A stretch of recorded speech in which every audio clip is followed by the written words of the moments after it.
Hello and welcome to Vault Holocron. I'm Jonathan and today we will be discussing Ki-Adi-Mundi. So the other day I came across this video by Geeksleys with this thumbnail saying that Ki-Adi-Mundi deserved to be shot. And the second I saw it I knew I had to make this video as a part of our Deserves More Credit series, as I need to defend this absolute legend. By the way, this video isn't a jab against Geeksleys. He makes high quality videos and I'd recommend watching his video before or after this, especially if you'd like to look into the legend story of the character. This video is really just a funny contrast. Anyway, let's get back to the video. Ki-Adi-Mundi was a Cerean Jedi from the mid-rim planet Cerea. He first appeared in The Phantom Menace and later appeared in both of the other prequels, and has been in many other Star Wars media, including the Clone Wars. Anyway, let's get into the video. So when you see Ki-Adi-Mundi, the first thing which you can see that differentiates his species from other species is the notably large head. But does that make him smarter? The answer to this question is yes, with Ki-Adi-Mundi being very intelligent, logical and methodical due to his larger brain. This meant that Ki-Adi-Mundi was an amazing strategist, a very good trait for a Jedi Council member to have, as he could improve any plans the Jedi had. This also made him very skeptical in regards to unlikely events, such as Qui-Gon speaking to Yoda in the Clone Wars despite being dead. This can be seen as a bad characteristic of Mundi, but I believe that it was actually quite good. This way of looking at things meant that he was open to ideas that other Jedi might shut off, like Yoda being susceptible to the dark side. Obviously we know that he was wrong in this situation, but imagine if Yoda was being influenced by the dark side. Mundi's skepticism could have given them the edge they need to fight the darkness off. Yes, this led to him making a few decisions which in hindsight were wrong, but this is why the Jedi Council is a group of 12 unique members, so that all angles of a situation can be taken into account, meaning that in a group, Mundi was useful, not a hindrance. Before I briefly mentioned that Jedi Master Ki-Adi-Mundi was on the Jedi Council. Him being a Jedi Master shows that he must have had a great level of skill in the Jedi ways, and the Force, having reached this rank. Also, he must have been quite a powerful Jedi, as there were only 12 Jedi in the Council at a time, which meant that very few Jedi ever sat on the Council. We must also take into account that he sat on the Council in all 3 prequel movies, which also shows that he was able to maintain the position, and that he had survived many years of Jedi work, adding to the evidence of why he deserves more respect. I'm sure you all remember the Battle of Geonosis from Attack of the Clones, where over 200 Jedi flew from across the galaxy to fight against the Separatists. The battle was fierce, with action everywhere and great danger, which sadly led to high casualties for the Jedi, who for the first half of the battle didn't have clones to aid them.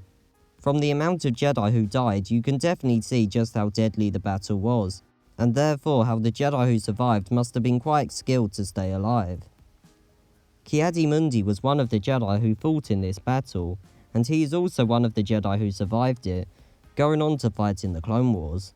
This shows that Mundi must have been a good fighter, as it was no easy battle, and therefore fans should give him more credit for the expertise he displayed in the first Battle of Geonosis. So I just spoke about Ki-Adi-Mundi's efforts in the first Battle of Geonosis, but he was also in the second battle as well. He fought alongside Kenobi and Anakin in leading a 3-pronged attack on the ray shield that protected the droid foundry on the planet. However, there was heavy opposition from the Geonosians, and only Kenobi made it to his landing point, although greatly injured. Ki-Adi-Mundi crashed but was strong enough to fight, and from where he had landed he put the injured clones in an ATTE so they could recover, and with the other clones made the difficult journey towards the rendezvous point.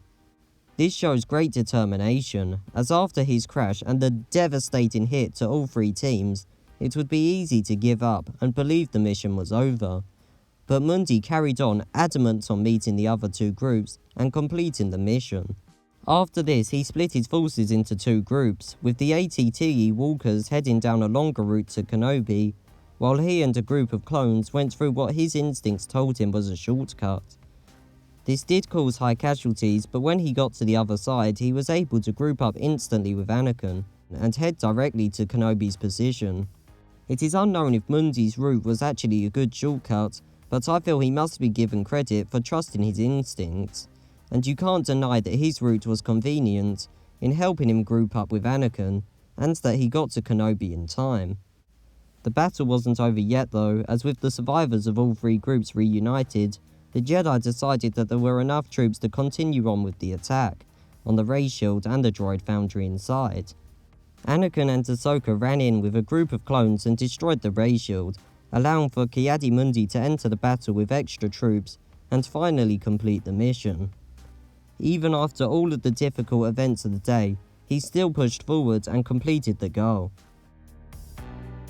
Also, at the end of the episode, Anakin and Ahsoka compare the amount of kills they got in the battle, and Ki-Adi-Mundi chimes in to reveal that he'd got the highest, and asks what he wins.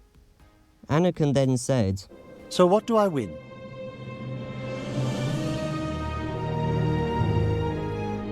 "My everlasting respect, Master Mundi."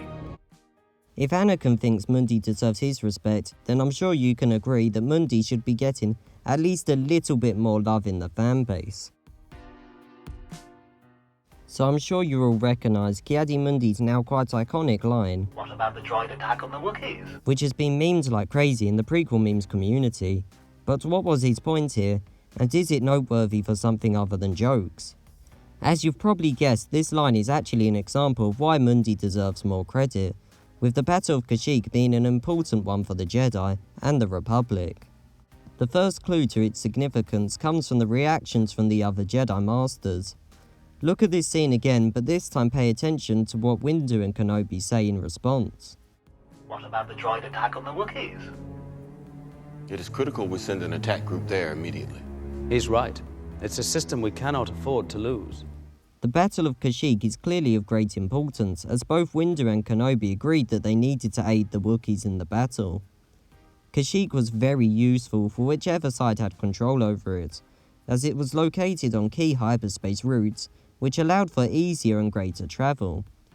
Many battles in the Clone Wars were based around hyperspace routes, and this is because of the advantage those with access to them had over the opposing side. Kashyyyk was just so good that the Jedi knew they needed to put up a fight, and send a Jedi as powerful as Master Yoda to help in the effort against the Separatists. It's clear that this popular line was more than just a meme, but an important suggestion which the Council needed to consider. "What about the droid attack on the Wookiees?" Finally, I'm going to cover Ki-Adi-Mundi's death on Mygeeto. Now I must admit, his death didn't do much good in showing why he deserves respect, as Mundi died pretty brutally to the clones. However, I believe that this scene still gives reason to give Mundi credit. Going into this fight, Mundi was at a severe disadvantage, not expecting his clones, which had been loyal throughout the entire war, to turn on him and being clearly outnumbered. This meant that when the clones started firing, he had little time to react, and also would need to somehow defend constant blaster shots, which even for a Jedi Master was a very difficult task. Mundi clearly attempted to fight though, deflecting many blaster shots and even killing 2 of the clones, but ultimately the sheer amount of shots coming his way was too much. The shots he did deflect here though do reflect his skill with a lightsaber and how fast his reaction times were, and you've also got to take into account that the clones were designed for killing Jedi, making them quite effective at taking out Jedi. Despite being defeated, Ki-Adi-Mundi definitely deserves to be respected for what he could do against the clones. Anyway, that's it for this video. I hope you now agree that Ki-Adi-Mundi deserves at the very least a little more credit, and we hope to see you later at Volt Holocron.